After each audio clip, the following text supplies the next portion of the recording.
Hi everyone. Next topic of the chapter, some basic concept is the concentration term. Okay.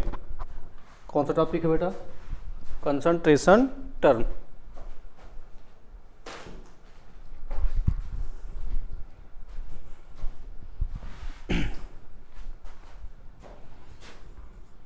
Concentration term. तो बेटा आज हम discuss करेंगे concentration term. Okay. Concentration actual किसका होता है बेटा? सॉल्यूशन का.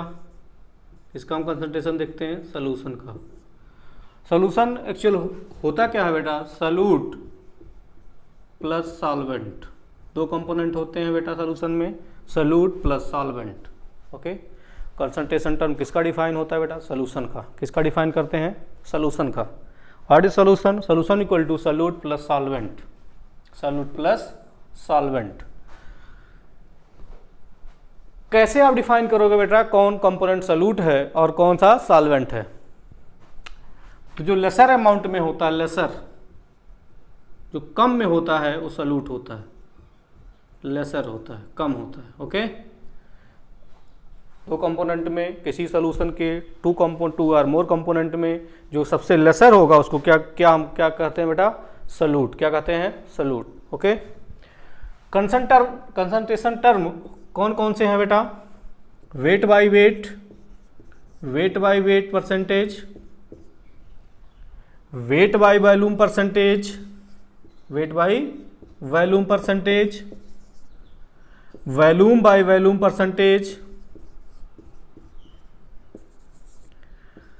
Mole fraction, mole fraction, molarity, molarity, molality.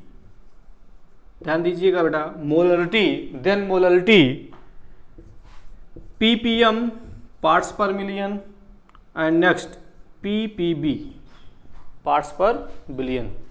How many concentration term? Weight by weight percentage, weight by volume percentage, volume by volume percentage, mole fraction, molarity, molality and parts per million and parts per billion. क्या है बेटा ये? किसी भी solution के concentration term को define करने का ही है. ओके बेटा. इसी से हम कंसंट्रेशन टर्म क्या करेंगे? डिफाइन करें. कंसंट्रेशन टर्म का मतलब क्या है बेटा? किसी भी सॉल्यूशन के में हम देखेंगे कि अमाउंट ऑफ सॉल्यूट कितना है. किसी भी सॉल्यूशन का कंसंट्रेशन टर्म कैसे डिफाइन होगा? अमाउंट ऑफ सॉल्यूट से. किससे बेटा? Amount of solute. Amount of solute को देखेंगे बेटा इन सब चीज़ों से. Weight by weight percentage, weight by volume percentage, volume by volume percentage, mole fraction, molarity, molality, parts per million and parts per billion. आपको समझ में आया सॉल्यूशन क्या होता है बेटा? दो कंपोनेंट सॉल्यूट प्लस सॉल्वेंट. जो लेसर में होगा, कम में होगा वो सॉल्यूट होगा, जो ज़्यादा होगा वो क्या होगा बेटा? सॉल्वेंट होगा. जैसे बेटा शुगर सॉल्यूशन अगर बनाया जाए तो अगर शुगर का अमाउंट है 5 ग्राम और आपका वाटर है 95 ग्राम, तो वाटर क्या होता है बेटा? सॉल्वेंट, और शुगर क्या है? Solute. Salt solution, if 20 gram of salt dissolve in 100 gram of 80 gram of water, then salt is solute and water is the solvent. okay. बेटा इन कंसंट्रेशन टर्म को पढ़ने से पहले आपको नॉलेज होना चाहिए किसका बेटा? मोल का. थोड़ा बहुत नॉलेज किसका होना चाहिए? मोल का. क्या होता है mole? What is mole? Mole actually mole is the type of number. क्या होता है बेटा? Type of number. बेटा केमिस्ट्री में किसी विगर अमाउंट को डिफाइन करने के लिए हम यूज करते हैं मोल. कौन सा टर्म यूज करते हैं? Mole. Okay. Mole is type of number like a dozen. जैसे डजन बेटा होता नहीं है, डजन भी एक टाइप का एक नंबर है. 1 डजन इक्वल टू कितना होता है बेटा? 1 dozen equal to 12, 2 dozen equal to 24. Okay. तो कोई भी सब्सटेंस है, कोई भी चीज़ है, अगर 1 डजन है तो उसमें नंबर कितना होता है? 12. 2 डजन है तो 24, 3 डजन है तो 36, ऐसे होता है. ऐसे बेटा केमिस्ट्री में मोल जो टर्म होता है ये भी एक टाइप का नंबर होता है. Number. Okay. Mole is type of number. 1 मोल को हम डिफाइन करते हैं, 1 मोल इक्वल टू होता है, नंबर कितना होता है 6.023 10^23। हाउ मेनी नंबर इन 1 मोल? 6.023 10^23। ये नंबर होता है 1 मोल। कितना नंबर होता है बेटा? 6.023 10^23। This number is called Avogadro number. कौन सा नंबर बेटा? Avogadro number, represented by Na या N0, both are same. Na या N0 से रिप्रेजेंट करते हैं अवोगाद्रो नंबर को। 1 मोल इक्वल टू इतना। अवोगाद्रो एक साइंटिस्ट थे बेटा, उन्होंने डिफाइन किया था, तो उन्हीं के नाम पर इस नंबर को कहते हैं अवोगाद्रो नंबर। ओके, 1 मोल को कैसे कैसे डिफाइन कर सकते हैं बेटा? 1 मोल में नंबर जो होता है वो 6.023 10^23 होता है। This is called Avogadro number. Okay, mole को डिफाइन करने के लिए 1 मोल इक्वल टू होता है 1 mole given mass. Mole equal to given mass, किसी भी सब्सटेंस का मास अगर गिवन है तो गिवन मास अपान मोलर मास क्या होता है? Given mass upon molar mass. Okay, किसी भी सब्सटेंस का, तो हमने बताया हुआ मोल नंबर होता है 1 मोल। अगर इलेक्ट्रॉन है तो कितने इलेक्ट्रॉन बेटा? इतने इलेक्ट्रॉन। प्रोटॉन इतने प्रोटॉन। ओके, तो एक टाइप का नंबर होता है। 1 मोल में जो नंबर होता है सभी में सेम होता है। 1 मोल इलेक्ट्रॉन है तब भी नंबर इतना ही होगा, 1 मोल प्रोटॉन है तो नंबर सेम होगा। ओके, ऐसा नहीं है इलेक्ट्रॉन है तो नंबर कुछ डिफरेंट होगा, प्रोटॉन में कुछ डिफरेंट होगा, सेम होगा। ओके, मोल का formula given mass upon molar मास। किसी भी कंपाउंड का, किसी भी एलिमेंट्स का अगर आपको मास गिवन है तो आप मोल फाइंड कर सकते हो। किस फार्मूला से बेटा? Mole equal to given mass upon molar mass. Given mass upon molar mass. Okay, number given है बेटा, अगर किसी का नंबर गिवन है तो उसको अवोगाद्रो नंबर से डिवाइड करके उसका मोल फाइंड कर सकते हो। ओके, अवोगाद्रो नंबर से डिवाइड करके क्या फाइंड कर सकते हो बेटा? मोल फाइंड कर सकते हो। एक टर्म और, मोलर वैल्यूम क्या होता है बेटा? मोलर वैल्यूम, मोलर मास पता है ना, किसी भी सब्सटेंस के 1 मोल का जो मास होता है मोलर मास होता है। Okay, molar volume, molar volume क्या होता है बेटा? मोलर वैल्यूम इक्वल टू होता है 22.4 लीटर या ml में 22,400 ml एट STP। किस कंडीशन में बेटा? STP पर, स्टैंडर्ड टेम्परेचर कंडीशन पर 1 मोल गैस का जो वैल्यूम होता है, किसी भी 1 मोल गैस का, किसी सब्सटेंस के 1 मोल गैस का जो वैल्यूम होता है कितना होता है बेटा? 22.4 लीटर। कितना होता है? How many mole in 1, how many volume of the, volume कितना होगा 1 मोल गैस का? कितना बेटा? 22.4 लीटर या 22,400 ml। ओके, किस कंडीशन पर बेटा? STP, स्टैंडर्ड टेम्परेचर प्रेशर की कंडीशन पर। ओके,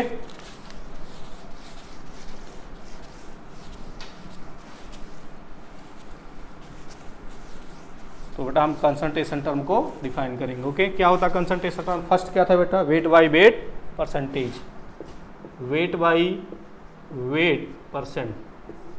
ओके, क्या है बेटा weight by weight percent? The amount of solute present in, the amount of solute present in 100 gram of solution.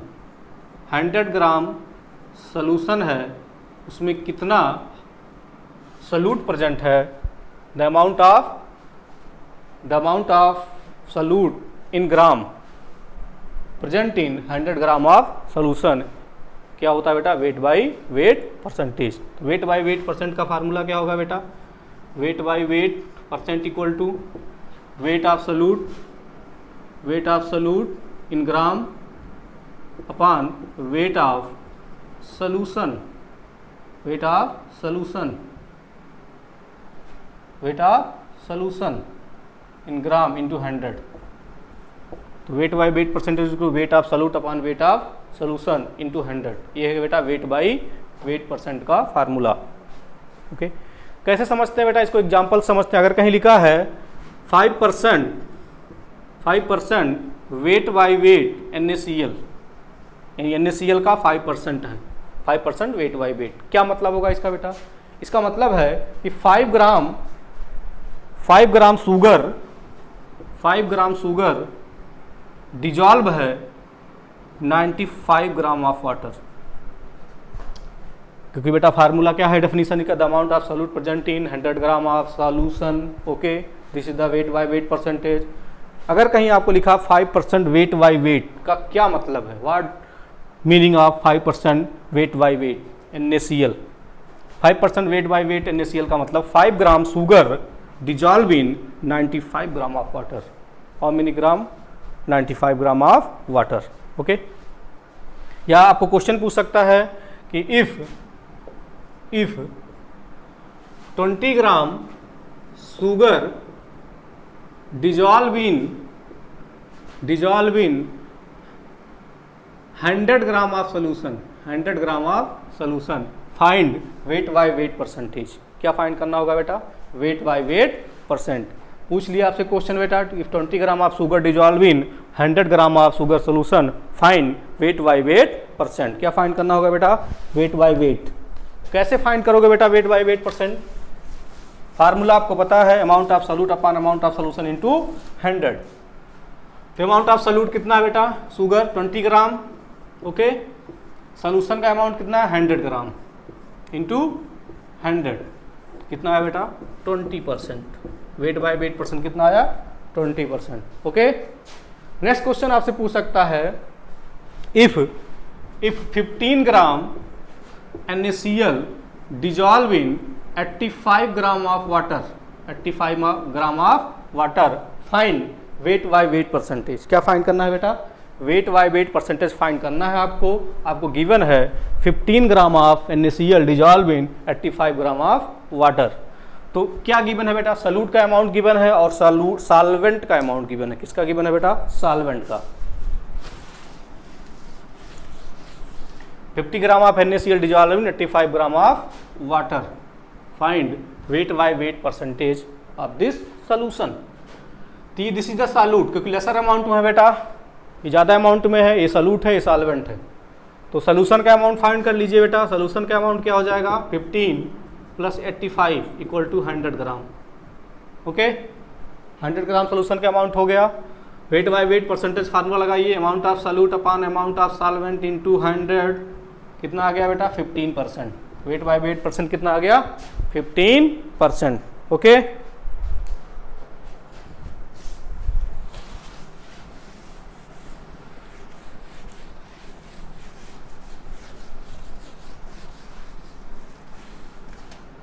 Next question, 35 wait by wait percent का मतलब क्या है? 35 gram weight by wait percent का मतलब क्या है? 35% वेट बाय वेट परसेंट का meaning क्या है? 35 वेट बाय वेट परसेंट का मीनिंग क्या होगा? What did you mean 35 gram weight by wait percent का? सिंपल मतलब होगा बेटा कि 100 ग्राम इसका दो मीनिंग होगा। 100 ग्राम का सोल्यूशन है, उसमें कितना डिजॉल्व है बेटा? NaCl 35 ग्राम, या कह सकते हो बेटा 65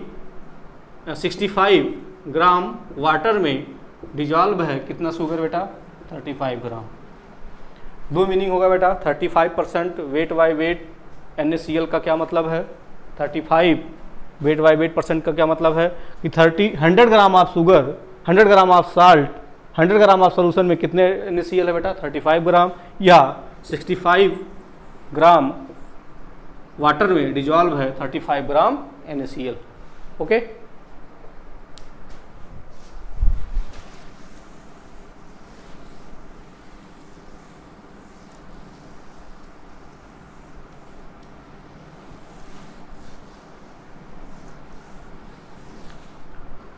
next concentration term, weight by volume percentage.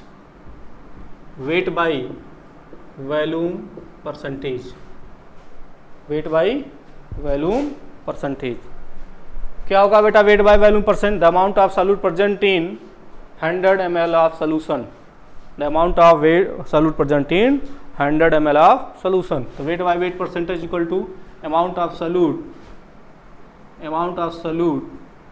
in gram upon amount of solution in ml into 100। ml कह सकते हो बेटा या सेंटीमीटर क्यूब, बात एक ही है। वेट बाई वेट परसेंट का मतलब amount of solute in gram divided by amount of solution in ml into 100। Okay, amount of solute in gram divided by amount of solution in ml into 100। ये क्या है बेटा? Weight by volume percentage, weight by volume percentage. Okay, कैसे समझते हैं बेटा? लिखा अगर 10% NaOH सोल्यूशन का क्या मतलब होगा?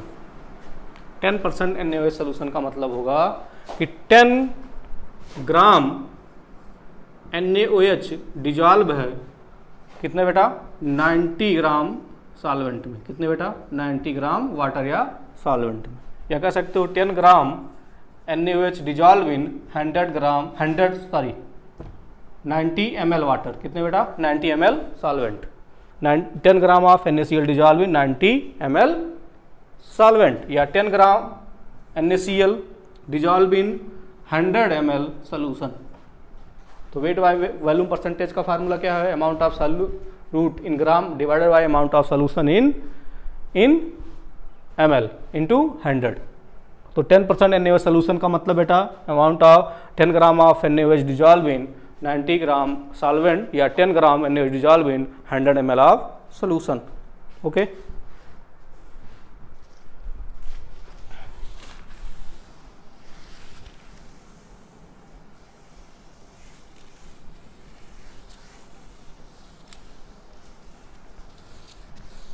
नेक्स्ट कंसंट्रेशन टर्म है volume by volume percentage. Volume by volume percentage. Okay, क्या है फार्मूला बेटा? The amount of solute in ml divided by amount of solvent, amount of solution, amount of solute in ml divided amount of solution in ml into 100 ml या centimetre cube. Volume by volume percentage का amount of solute in ml divided by amount of solution in ml into 100। Okay, ये formula है, same है बेटा। अगर question पूछ ले 10%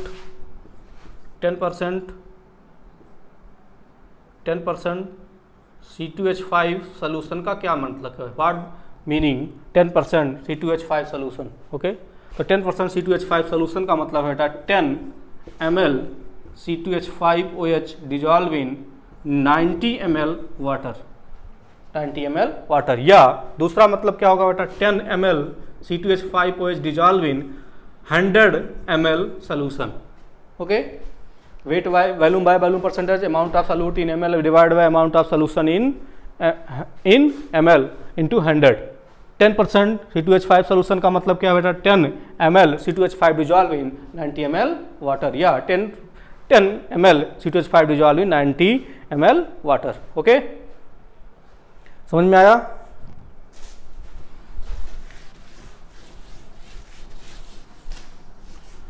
next concentration term mole fraction. Next concentration term क्या है बेटा? मोल फ्रैक्शन।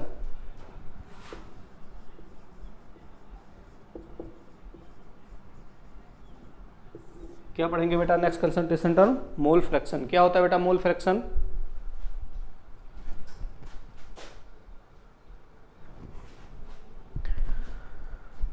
मोल फ्रैक्शन बेटा सपोज करते हैं कोई सोल्यूशन है आपके पास, उस सोल्यूशन में 2 or more कंपोनेंट है, 2 or more कंपोनेंट हैं।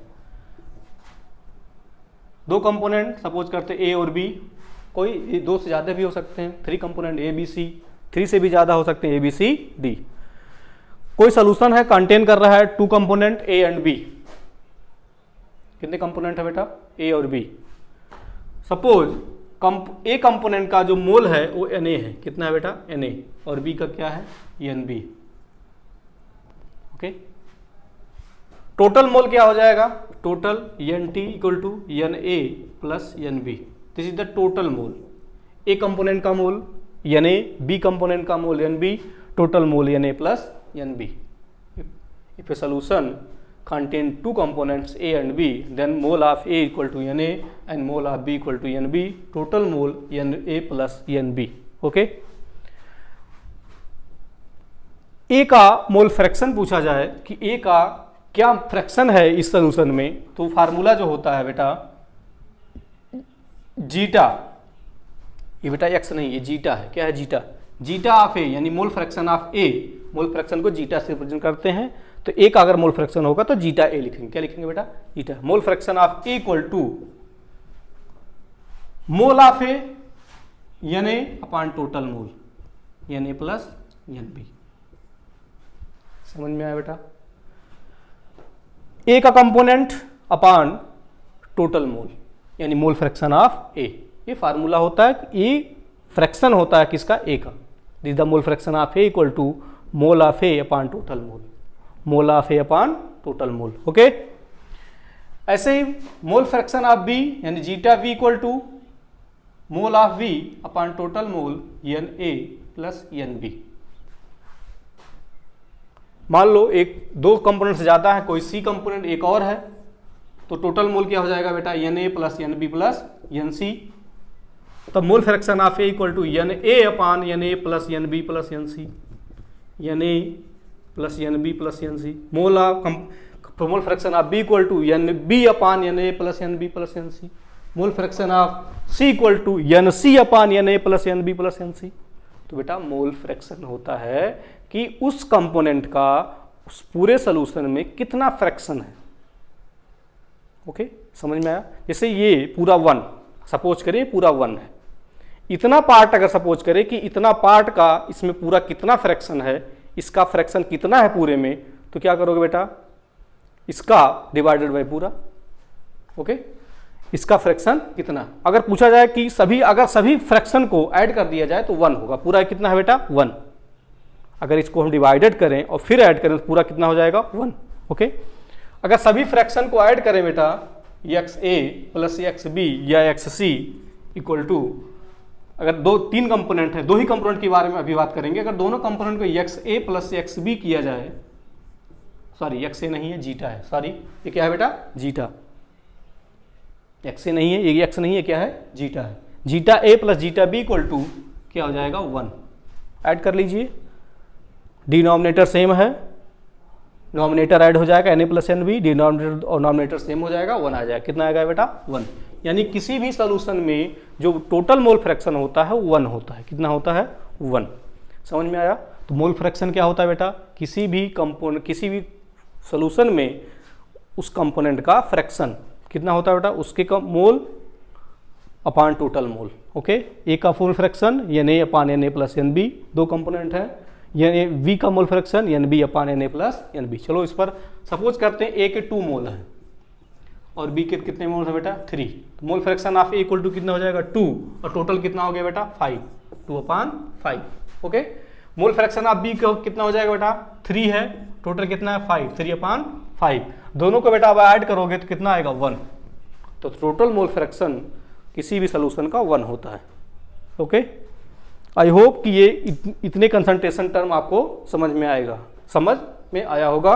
जो और कंसंट्रेशन टर्म बच रहे हैं उसको हम कंटिन्यू करेंगे नेक्स्ट क्लास में। Thank you.